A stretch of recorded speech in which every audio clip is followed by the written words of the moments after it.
Hi guys, welcome back guys. to my... Dito po tayo sa Barangay Asis, Mendez, Cavite, wherein we have available lots dito. Last 12 lots, mga 150, 200 square meter, 300 square meter na very affordable and napakalapit na sa Tagaytay along Barangay Road. Ayan yung Barangay Road, oh.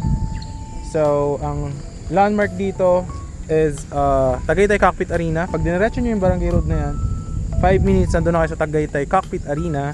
Tapos itong property natin, ayan, napakalaki ng mga concrete roads if mapapansin nyo. Ayan, kasama ko yung asawa ko ngayon. Ayan guys. So for today, papaliparan natin ang drone shot yung mga available lots natin. Itong nakikita nyo project natin, yan, napakalaki ng concrete roads with drainages. Any house design naman po siya.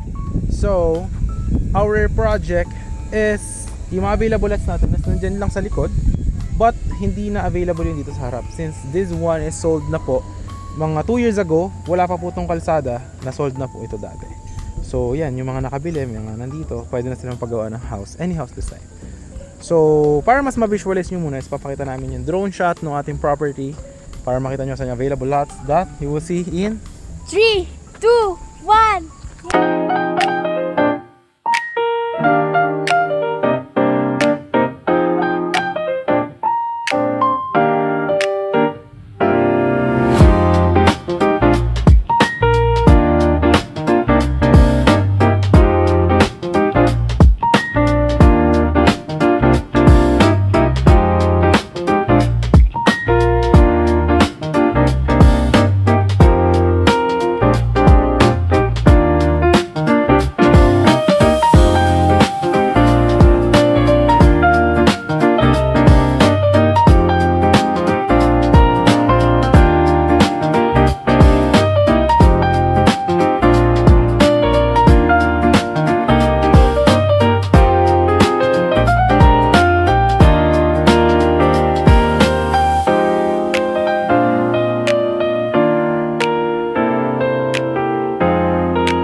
So yun, nakita nyo naman yung drone shot, nandun lang yung mga available lots natin.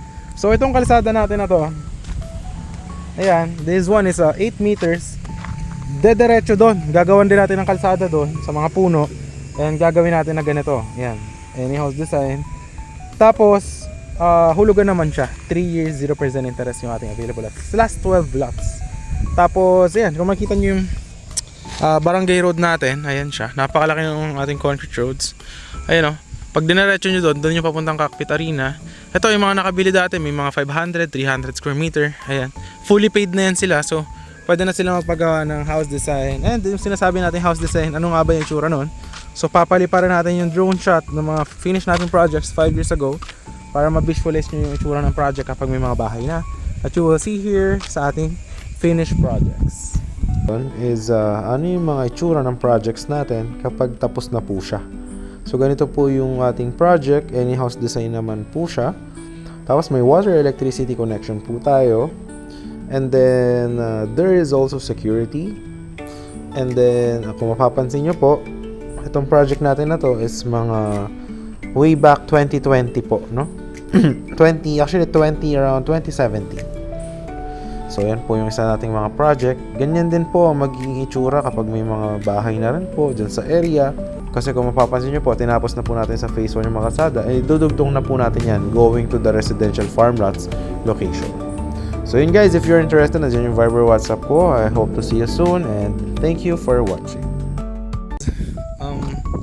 Ito yung concrete road, di ba? Yan yung ating entrance dun sa may Barangay Road. Maliit lang to na project. Ayan. So yun, ang ganda ng ating model. O, ayan yung asawa ko. Oh. Ayan. Ano ngayon? Anong oras ba? 4 na ata? 4. So malamig ang hangin, no? 4 PM, napakalamig ng hangin. Tirik yung araw. Summer na, no? So yan, may March promo tayo. 10% discount guys. So yan, dito. Diyan dediretso yung kalsada natin. Nandun yung mga available lots na mga 150-200 square meter. Yan. So yun. So yun, if you are interested on the available lots, nandiyan yung Viber WhatsApp ko. Message nyo lang ako and I hope to see you soon. So yun guys, see you dito sa Mendez, Tagaytay. And bye-bye!